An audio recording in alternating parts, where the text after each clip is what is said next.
Olen Anna Huhtala ja työskentelen projektisuunnittelijana etäkuntoutuksen kehittämisen parissa.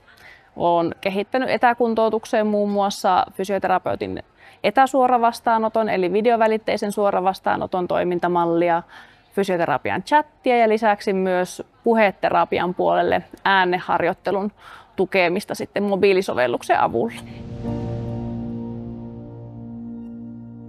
No, lähtötilanteena on ollut aika lailla se, että perusterveydenhuollon kuntoutuksen puolella ei ole juurikaan ollut minkäänlaisia etäkuntoutuksen ratkaisuja tai digitaalisia ratkaisuja siinä terapeuttien työssä mukana.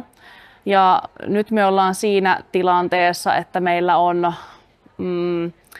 2 henkilötyöpanosta kokonaan siinä niin kuin etätyössä ja meillä alkaa olemaan tosi mukavasti niitä etäkontakteja sitten tuolta potilastietojärjestelmän kautta nähtävissä.